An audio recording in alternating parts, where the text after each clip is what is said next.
ya, kawan-kawan kita di Rohingya misalnya, atau kelompok NKW di mana, atau umat Islamnya di mana, yang kita itu seharusnya bisa gitu kan, kita menjalankan pembukaan yang disusun oleh para pendiri bangsa gitu. Ini kan enggak, kelihatannya kita hanya ingin berlomba merasa paling hebat di antara kita sendiri. Kalau ingin berlomba, misalkan kita ingin menyanyi mana, nggak ada. Singapura aja kita nggak ingin nyanyi kok. Kita diremehkan Singapura, kita tidak merasa diremehkan. Kita kemudian diatur oleh kepentingan China atau kepentingan Amerika, kita nggak merasa merasa terhina gitu. Ini kan persoalan kita yang sebenarnya. Jangan kan kita bicara persoalan dakwah Islam secara global gitu. Islam di Indonesia ini mau membuat Indonesia seperti apa? Ini persoalan kita yang depan. Kalau kita bisa menemukan itu, maka kita punya tujuan. Kita misalkan di Cina kalau TikTok yang kayak begitu itu kan diblokir.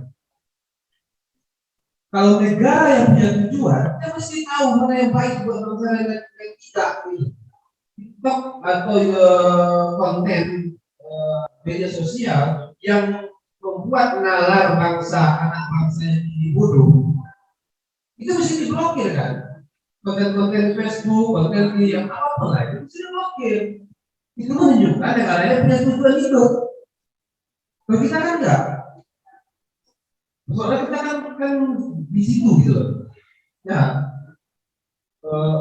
persoalan literasi adalah persoalan yang paling mendasar.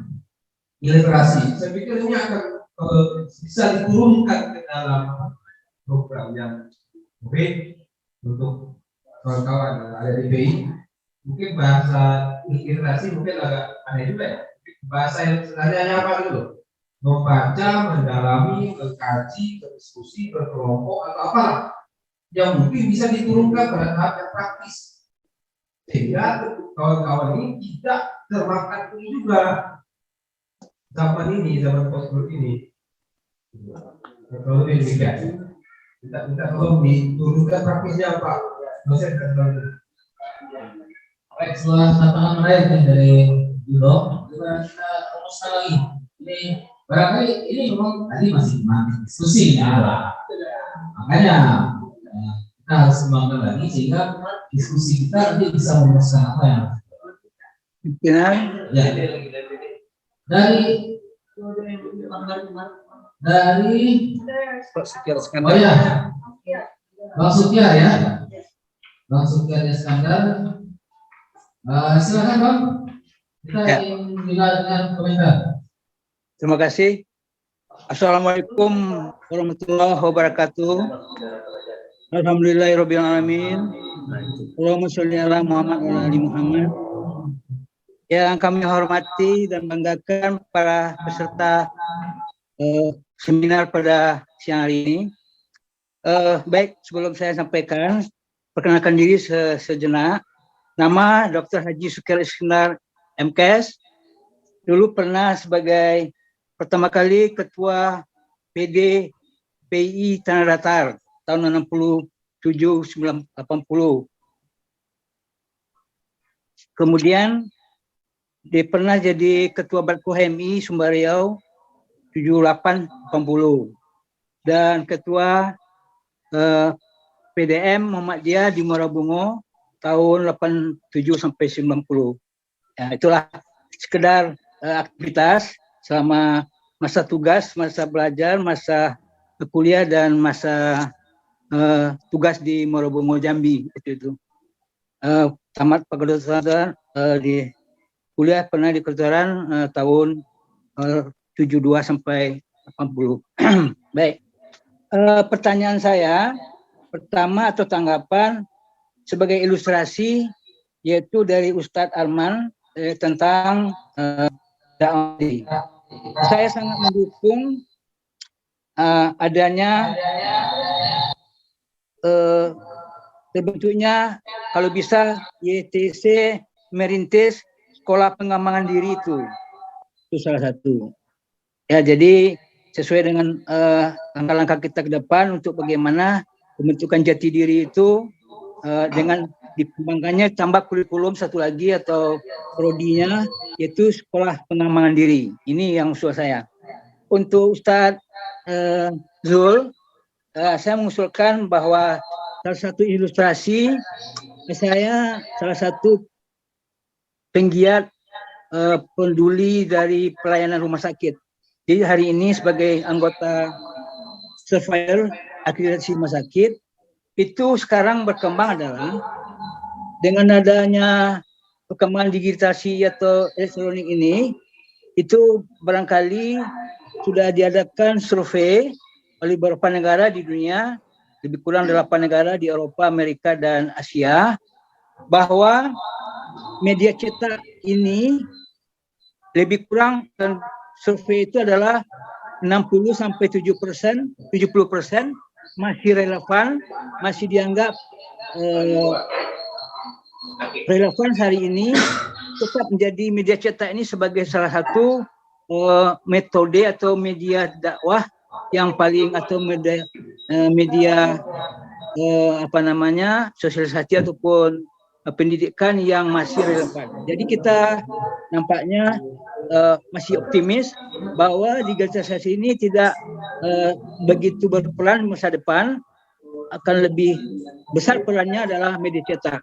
Ini yang barangkali kita optimis ke depan, bahwa oleh karena itu kenapa tidak ITC juga membuat majalah-majalah atau jurnal-jurnal yang cebong-cebong, sehingga ini salah satu media untuk sebagai pembanding atau pendamping dari media cetak, media elektronik ini. Saya kira inilah dua hal yang perlu saya garis bawahi. Mudah-mudahan ini mendapat tanggapan ataupun penjelasan bagi kita semua. Saya kira ini dengan singkat dua usul atau dua rekomendasi kepada YTC, supaya YTC ini saya pribadi mendukung 100% pengembangan YTC ini ke depan. Assalamualaikum warahmatullahi wabarakatuh. Terima kasih Bang Dokter Zulfian Iskandar. Ya. Jadi kita harapan beliau kita bisa merumuskan lagi, ya, menghidupkan lagi kajian-kajian ini, sehingga langkah kita bisa terumuskan dengan baik, ya. Sehingga visi dakwah kita bisa lingkungan pun menjadi tanggung jawab kita. Dalam hal ini saya berbagi TC mendirikan sekolah tinggi dakwah, dan ini sudah sempat saya sampaikan di beberapa pertemuan di TC. Tapi tentu dengan pendekatan-pendekatan yang kita sampaikan sedikit tapi terus dilaksanakan gitu. Ya, kalau kita sampaikan banyak-banyak ya liwat saja. Nah, itu satu yang ingin saya sampaikan. Jadi bagaimana kita memanfaatkan, mengoptimalkan fasilitas TC yang ada ini, kita buka sekolah tinggi dakwah. Mungkin diawali dulu dengan semacam kursus-kursus dakwah. Tentu kita cukup banyak, punya alumni, punya pengamat, punya ahli. Kalau mungkin nanti dibicarakan nanti dananya dari mana, biasanya kita kan begitu ya, UUD gitu ya. Nah, saya yakin kalau pembicara ini seperti Dr. Haji Arman Husni, kalaupun dikasih amplop, pasti amplopnya dikembalikan. Insya Allah. Begitu juga Dr. Zulfikar. Jadi memang kita membangun TC ini untuk umat, untuk negara, bagaimana kita mengoptimalkan dan merancang strategi dakwah yang memang diaplikasikan. Sebagai ilustrasi, sekarang ini LGBT berkembang pesat di Sumatera Barat. Padahal pesantren banyak betul. Mungkin ini bisa menjadi objek penelitian kita, ada apa? Apa yang salah dengan dakwah kita? Jadi saya kira ini himbauan kita untuk membuat kajian-kajian dengan sistem dakwah yang ada sekarang ini, dan bagaimana ke depannya kita sudah punya fasilitas dengan Zoom ini, dengan biaya murah meriah, kita bisa berdiskusi, kita bisa berdialog, kita bisa bertukar pikiran, apa yang sepatutnya kita lakukan. Nah, ini ada Wakil Rektor Universitas Islam di Bukit Tinggi, ini ada banyak sekali, ada dokter, ada cukuplah, ada ustadz, ada apa. Insya Allah kalau kita duduk bersama, kita susun strateginya harusnya bagaimana, kita bisa. Itu saja yang ingin saya sampaikan. Jadi bagaimana selanjutnya TC merancang pertemuan-pertemuan lagi, dialog-dialog lagi, strategi dakwah yang seperti apa yang perlu kita lakukan. Terima kasih.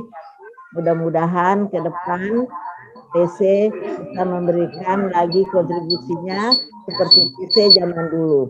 Saya sedikit saja menambahkan, kalau TC zaman dulu, murid-muridnya itu betul-betul murid-murid yang keluarannya tuh menjadi, kalau dikatakan tokoh ya tokoh, tapi pemikir yang memang realistis, pemikir yang memang diaplikasikan.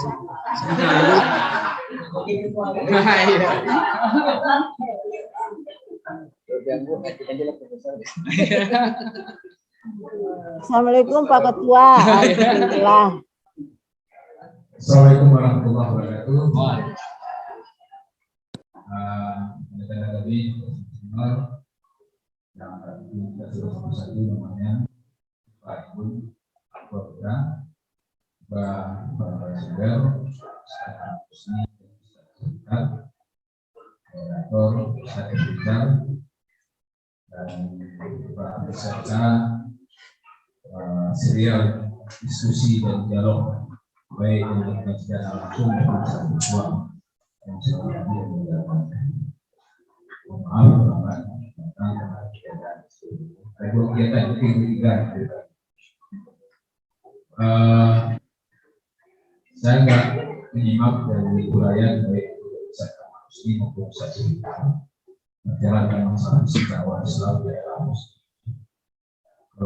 post kelas kepercayaan kalau menurut kebenaran ini berarti postingan pos kerjanya itu posting ya, posting sebuah kebenaran. Post itu setelah. Post itu setelah kebenaran gitu. Setelah kebenaran. Saya nggak tahu mungkin. Istilah baru.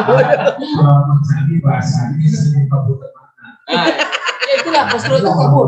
Postur kabur. Memang itu kajiannya ya. Kebenaran itu sering kabur. Ya benar betul. Bisa memang berpasang kita sesungguhnya. Ya. Regala ini hancur juga seperti itu. Kita lebih enjoy berapa yang orang munafik jelas ya, atau orang munafik jelas. Berarti agak susah bagi kita untuk berhadapan dengan orang-orang secara utuh kita sama ya, sudut sama sudut dengan dia, tapi otaknya penuh dengan kejahilan dan kemunafikan. Nah ini susahnya. Makanya Indonesia pernah maju-maju. Karena kita kayak Tika yang yati hange, walaupun hange itu, jadi tidak jelas. Kita mulai melawan siapa? Apakah melawan rezim yang otoriter atau melawan orang yang kita sama-sama sujud dengan dia? Tapi otaknya penuh dengan kemunafikan. Ini yang susah bagi kita. Isi dakwah Islam saya rasa ini sangat baik. Masa kita paham betul ya. Jadi saya sedikit mengupas mungkin di era post, karena memang terasa betul bagi kita bahwasanya pada hari ini kita dihadapkan pada era digital. Dunia dikuasai oleh digital. Siapa yang bisa menguasai digital, maka dia pasti bisa menguasai dunia. Nah, mindset umat itu sering tertanam, terpengaruh sampai sejauh mana dia bisa membaca dari informasi-informasi digital tanpa mereka punya sharing alat untuk bisa memfilternya. Kalau bagaimanapun kita akui dari 270 juta masyarakat Indonesia itu 220 juta itu masyarakat sudah melek dengan digital. Artinya mungkin dari kampung-kampung dan sebagainya kita sudah digital. Dan Sumatera Barat termasuk 5 besar asal kita yang hidupnya itu dengan komunikasi informasinya dengan digital. Makanya Sumatera Barat ini setiap priorisasi politik dan cenderungnya itu ada semacam pembenaran terhadap informasi-informasi dari digital tersebut. Jadi siapa yang bisa bahasa digital maka dialah yang bisa bahasa Sumatera Barat Indonesia ini. Menyangkut tentang masalah visi dakwah Islam, saya percaya pada hari ini semua kita tentu akan berlomba-lomba ya untuk bisa melahirkan sebuah visi dakwah berdasarkan argumentatif dan basic mereka sendiri. Saya kemarin juga sempat berdiskusi dengan beberapa akademisi di Sumatera Barat, rektor atau rektor sebagainya. Mereka punya definisi sendiri tentang saya. Dan juga saya pernah juga diskusi Pak Ahmad sama dengan para direktur IAIN Padang, apa masalahnya? Win Padang tentang visi dakwah ini. Masing-masing punya tafsiran yang juga berbeda, apalagi rektor.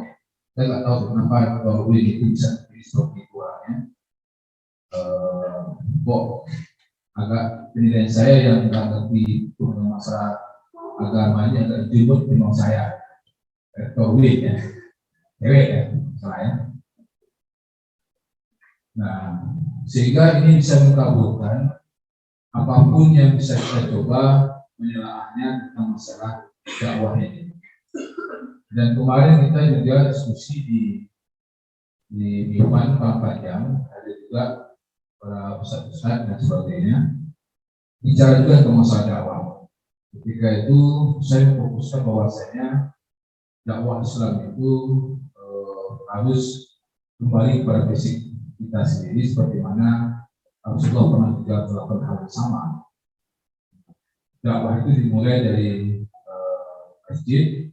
Masjid itu diamnya itu adalah imam. Imam itu bukan hanya sekedar simbol untuk jemaah kita sholat di waktu semalam, tapi imam itu juga termasuk imam. Dia memimpin para umat jemaah pada masjid. Nah, perdebatan itu kalau sampai pagi hari kami berdebat terus. Yang hadir itu banyak yang LC itu.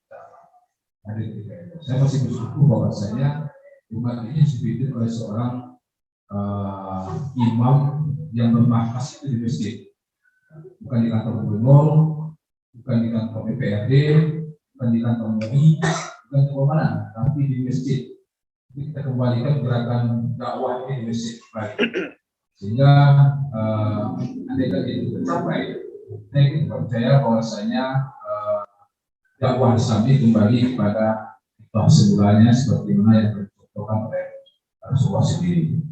Nah, menyangkut tentang masalah visi dakwah yang saya rasa mungkin, mohon maaf ya, karena saya tidak ikuti dari awal dan juga ini bukan saya. Yang kita coba operasikan di era post-truth ini sebenarnya sangat menarik kalau kita kupas secara keras sebenarnya. Ya, tapi saya mohon maaf, itu mungkin agak tersendiri, bosok. Tapi ini betul untuk mengupas visi dakwah di era post-truth ini. Jelas betul ya, apa sih sebenarnya yang terjadi pada umat ini. So, bagaimanapun, disitu saya seorang ustaz, tapi saya juga termasuk orang yang dekat dengan para ulama-ulama kita, Pak Gun, dekat dengan MUI, bagaimana seorang Ustaz Jalimi, dekat juga dengan Ustaz kita, Muhammad kita dan sebagainya. Maka dari situ saya bisa belajar bahwasanya sesungguhnya visi dakwah ini yang harus kita dudukkan. Tanpa menunjukkan visi dakwah ini, Ini kita masih cerai-berai. Mungkin itu Pak Efrizal, saya agak betul ya. Wah, itu tidak ringan. Tapi pada kunjungan dari Pak Irfan, Nah, kemudian dari Pak Supati tadi dipersoalkan tentang era digital. Nah, barangkali itu ringkasan singkatnya tentang apa tanggapan dari audiens. Dari Pak Sukian Iskandar juga tadi menyampaikan pemikiran beliau bahwa zaman ini kita perlu merumuskan apa yang mesti kita lakukan di era post-COVID. Nah, barangkali ini kita coba tanyakan lagi kepada narasumber kita, berapa manusia untuk menanggapi beberapa pemikiran-pemikiran yang muncul dari diskusi dan dialog kita. Kemudian setelah itu baru satu pada sarana waktu berbicara. Baik, Assalamualaikum warahmatullahi wabarakatuh. Menghimpun ide-ide dari apa yang disampaikan tadi secara seni, kemudian yang berikutnya Ridho, terus ada yang William, Rizky, kemudian juga dari Pak Iskandar, kemudian juga dari Pak Ketua Dewan kita. Yang penting ya kita bisa mengambil garis merah dari berbagai permasalahan yang dipaparkan tadi. Ada bentuk dua tawaran dengan solusi yang diberikan oleh Nabi buat kita. Ada namanya Dr. Yusuf Qaradawi bersebut tentang awal Musa awal turun dan Musa. Di situ ada hal-hal yang mutaghirat, hal-hal yang tidak sesuai. Dan di situ ada hal-hal yang baru. Semuanya sudah digambarkan. Kalau kita berbicara tentang visi dakwah sudah jelas apa yang diturunkan oleh Nabi buat kita. Rabbana atina di dunia hasanah wa fil akhirati hasanah. Di dunia akhirat visi dakwah kita. Baik di dunia tapi melarang di akhirat bukanlah visi dakwah. Dunia dan akhirat tidak bisa dipisahkan karena yang namanya visi adalah sampai akhir. Itulah nanti yang digambarkan dalam bentuk misi, ada jangka pendek, ada jangka panjang, ada jangka menengah. Dirinci lagi dalam bentuk program-program dakwah. Sebagaimana diusulkan oleh Pak Iskandar tadi dan juga Bu Atifah. Bagaimana kalau ada kurikulum dari dalam bentuk semacam lembaga. Itu sebelum itu terjadi tentu perlu persiapan kontrol penggeraknya. SDM. Kan SDM kita memang ada yang mumpuni, tapi berpisah-pisah dan berbagai macam yang bergeluti. Kalau fokus itu insya Allah akan terjadi. Kemudian Bu Atifah tadi memaparkan bagaimana kalau seandainya ada akademi dakwah atau semacam sekolah tinggi dakwah, siapa yang fokus yang menggelutinya, itu yang menjadi masalah. Kemudian kondisi dulu dengan kondisi sekarang berbeda. Tuntutan dulu dengan sekarang juga berbeda. Bentuk tantangan generasi dulu dengan sekarang juga berbeda. Kalau pola dulu diterapkan dengan hari ini dalam pendidikan, karena generasi milenial mereka dihadirkan dengan tantangan sendiri yang berbeda dengan pendahulu-pendahulunya. Coba kalau pola guru ngaji kita dulu diterapkan hari ini pakai otak, tentu dunia akan kabur. Jadi tersangka gitu. Dunia milenial ini dengan dunia kita. Berapa sebulan yang lalu saya ikut kegiatan Islam semacam webinar. Narasumber juga seorang sosiolog dari Yogyakarta. Sekarang ada tren baru, agama digital. Agama digital. Itu juga terpengaruh karena korban fenomena post-truth agama digital tersebut. Jadi segala sesuatu diatur oleh digital. Maka lahirlah teori-teori kecerdasan teknologi dan macam-macam lah. Ini tantangan buat kita. Jadi kita juga menghimpun bahwasanya begitu juga dalam pola dakwah. Pola dakwah terus sudah jelas dari tadi, cuma tantangannya berbeda. Yang pertama dalam dakwah adalah al-qudwah. Sebelum ngajak beri keteladanan terjadi. Itu begitu Nabi. Ada seorang sahabat kebingungan menjawab sesuatu, maka jadi jawaban dalam Nabi. Tatkala ketemu Nabi, ternyata Nabi melakukan sesuatu yang tidak ditanyakan. Dia juga tersenyum. Sahabatnya bernama sahabat Salman. Tersenyum. Berapa kali ada di benaknya dalam pertanyaan bingung, dicarinya Nabi. Ternyata Nabi dengan keteladanannya memberi jawaban. Akhirnya berapa orang sahabat tidak jadi bertanya, karena sedang dilakukan. Itulah yang diikuti oleh para ulama. Salah seorang ulama Hasan Al-Basri, salah seorang tabi'in, Beliau ditanya tentang hukum perbudakan, beliau tak mau menjawab, bukan berarti nggak tahu. Setahun kemudian, beliau ditanya lagi dengan pertanyaan sama oleh gurunya, lalu beliau jawab. Akhirnya dirinya pun dulu ditanya, apa jawab gurunya? Jawab Imam Hasan al-Basri. Dulu aku belum pernah memerdekakan budak. Kemudian sejak pertanyaan itu muncul, saya kumpulkan harta saya memerdekakan budak. Jadi kesesuaian ucapan dengan perbuatan itu yang diwakili oleh para ulama, keteladanan. Imam Malik juga pernah ditanya 50 pertanyaan. Tapi yang beliau jawab berapa? Hanya 5. Apakah Imam Malik nggak tahu jawabannya? Tahu. Cuma khawatir sesuatu yang ditanyakan belum diamalkan. Jadi dalam kurikulum dakwah, al-qudwah qabla dakwah, beri keteladanan itu baru mengajak. Maka Nabi tidak banyak-banyak berbicara. Nabi banyak memberi contoh. Kemudian juga tentu dalam program dakwah banyak sekali program-program. Bahkan programnya ada berbentuk debat-debat. Maka perlu juga pola. Jangan semua yang ada di kepala kita disampaikan. Perlu pola at-tadarus bit-tadabur. Ada pasti-pastinya. Tidak semua yang ada di benak kita diterjemahkan di objek dakwah atau peserta didik. Jadi yang ada adalah kecerdasan intelektual. Tapi emosional dan spiritual mereka tidak terpupuk. Maka itu yang terjadi hari ini. Banyak orang cerdas, tapi apa? Egonya lebih tinggi. Banyak orang menguasai tentang konsep hukum, tapi tak kalah berbenturan egonya tidak diterima. Sebagai contoh, masyarakat mungkin Pak Supadi lebih tahu dan banyak tentang merger konsep ekonomi yang berbentuk ekonomi syariah di Sumatera Barat. Bank Nagari yang tadi menjadi konsep.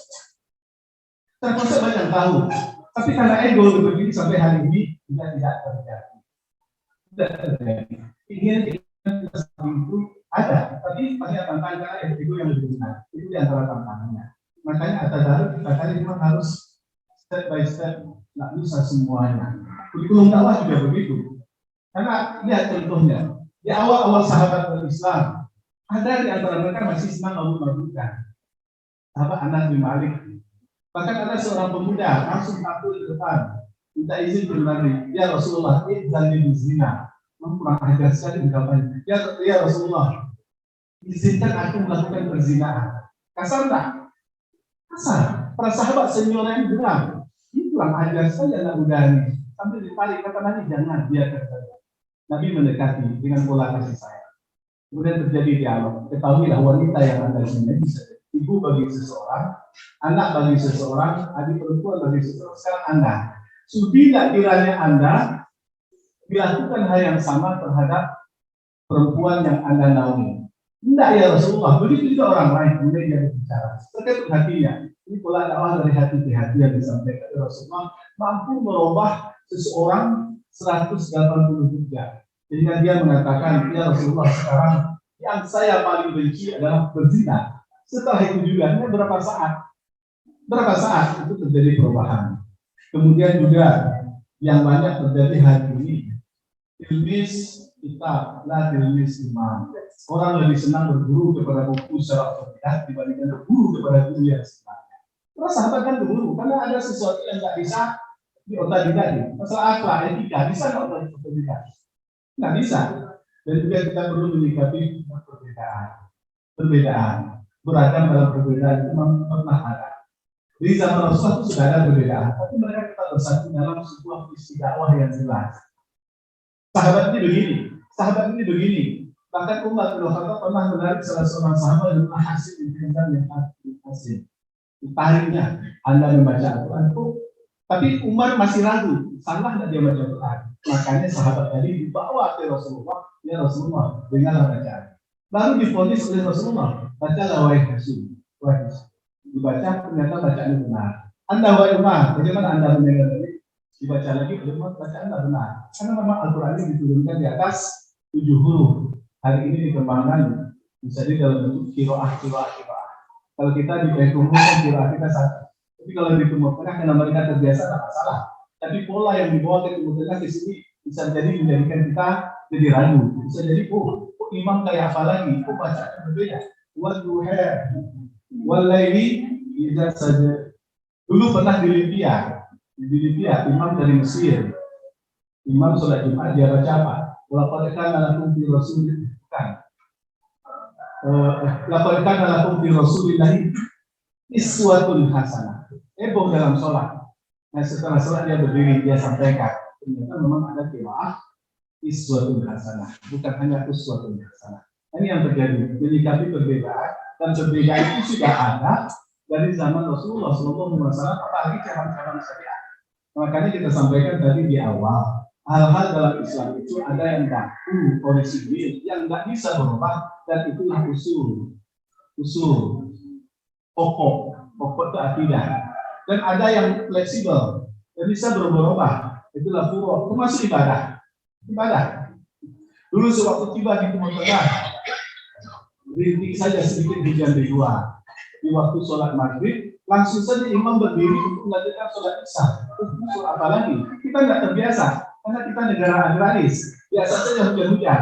Kalau mereka hujan menjadi penyebab untuk menjamak sholat, akan berbeda kondisi, berbeda tempat, berbeda juga keduanya. Maka tadi disampaikan juga pola-pola dakwah yang ada di Timur Tengah bisa jadi ada nggak cocok di Indonesia. Terutama negara monarki, Brunei negara monarki. Mana mungkin pola yang ada di sana ditetapkan seenaknya di Indonesia? Pasti banyak perbenturan. Kita negara demokrasi, itu berbeda. Makanya kita harus yang penting, yang pertama adalah kita berlapang dada. Tapi kimatapat malai karena awan masalah putih. Kita sepakat dalam hal-hal yang orisinil tadi, yang al-asolah, tapi kita berlapang dada dalam masalah perbedaan. Nah, berlapang dada inilah yang agak kurang, khususnya di masyarakat kita. Akan masjid ini polanya, masjid ini begini lagi polanya. Seakan-akan dalam satu masjid malah ada para ustadz berdebat, beda-beda cara penyampaiannya. Itulah kira-kira bisa menjadi landasan kita merumuskan visi dakwah sudah jelas kebaikan dunia dan akhirat. Kemudian pokok-pokok dakwah. Kalau sudah ada motor penggerak dalam salah, dia akan muncul nanti. Bisa jadi akademi dakwah, bisa jadi sekolah tinggi dakwah, bisa jadi terserahlah. Pokoknya ada pendidikan dakwah, baik secara formal atau informal, itu bisa dikembangkan. Tapi yang penting kita mulai dari diri kita. Maka diangkusinya. Karena kalau kita tidak mulai dari kita menunggu orang lain, dia akan hanya jadi kita hanya bermimpi hari. Tidak akan terjadi. Cocok dengan apa yang disampaikan dalam ayat tadi. Innallaha la yughayyiru ma biqaumin hatta yughayyiru ma bi anfusihim. Kita dulu yang memulai. Karena yang memulai itu ada keutamaan. Al-fadlu lil muqtadir. Keutamaan itu bagi yang memulai. Sebagai contoh ini, saya minum air asli, tapi orang akan menyebut saya minum aqua. Kok aqua yang dapat nama? Saya minum asli. Kita pakai ini apa mereknya? Epson. Orang tetap sudah mengatakan apa? Infocus merek. Padahal itu LCD proyektor. Ya kalau kita memulai, kita akan kerap dikenal oleh orang lain dan amal itu amat berharga bagi orang lain. Maka kita lihat bagaimana para ulama-ulama dulu yang memulainya, nama mereka tetap ada di dalam sejarah. Mudah-mudahan kita di antaranya. Kalau alam besar. Makasih sama. Kita pindah sedikit juga dari selanjutnya. Jurusnya semakin dekat. Terima kasih. Ya, kalau merumuskan konsep dakwah, visi dakwah kita secara lengkap dan strateginya memang ini serialnya agak panjang ini. Saya sebenarnya dari tadi itu konsennya ke milenial. Konsen itu lebih cenderung ke milenial. Apa saya lebih bicara tentang pengembangan diri? Karena konsen kita ke milenial. Kalau yang sudah tua-tua ya gimana ibadah tertib, disiplin, gimana hati. Tapi kalau milenial mereka lah pemilik masa depan. Apa yang akan dibawa? Wajah Islam seperti apa yang akan kita bawa? Itu dari para milenial ini. Kita berada di realitas sekarang ini ada istilahnya Silicon Valley ya, lembah silikon. Dunia sekarang itu dikendalikan dari lembah silikon. Jadi di Amerika itu dikenal dengan Silicon Valley itu lembah di mana semua perusahaan IT berpusat. Jadi semua data orang, semua orang dunia itu di sana semua. Dialah yang mengendalikan arah orang sebenarnya tanpa disadari orang. Begitu mereka menguasai dunia itu. Tetapi meskipun posisinya demikian, orang meskipun dia menggunakan digital, dia tetap punya hati, dia tetap punya rasa. Justru orang-orang yang sibuk dengan itu mereka lupa mengembangkan hati dan rasanya. Itulah sebabnya kemudian angka bunuh diri menjadi tinggi. Katakan angka bunuh diri setahun itu sampai 800 ribu. Dan sangat sedikit di negara-negara muslim. Rata-rata negara ateis dan negara Kristen. Kalau dalam studi klasik, Durkheim itu pernah bunuh diri antara orang Katolik dengan orang Protestan, dan juga orang Katolik lebih banyak. Karena mungkin sistemnya yang terlalu menekan. Beda dengan Islam, Islam justru memberikan makna hidup kepada seseorang. Karena itu dakwah kita adalah mengarahkan mereka pada sebuah tujuan yang mereka rancang. Kalau sistem pendidikan kita punya tujuan yang belum kita bangun dalam sistem pendidikan adalah bagaimana setiap anak, setiap generasi milenial itu dia punya tujuan dalam hidupnya. Inilah mimpi, inilah impian. Tapi impiannya bersumber dari kehambaannya dan tugas kekhalifahannya. Itulah impiannya. Jadi ketika dia mulai diajak bermimpi, karena orang nggak mungkin bisa kreatif kalau dia tidak punya mimpi. Orang harus mimpi dulu. Dan realitasnya banyak sekarang yang tidak punya mimpi. Saya pernah nguji mahasiswa saya. Saya tampilkan gambar mall di slide dulu. Saya tanya kepada mereka, apa yang Anda pikirkan? 90%, lebih 90%. Itu menjawab shopping, jalan-jalan. Yang menjawab ingin punya mall, ingin punya toko di situ cuma 2 orang, satu Cina, satu Arab. Misalnya pengen shopping, karena kebanyakan para mereka itu juga nggak punya mimpi.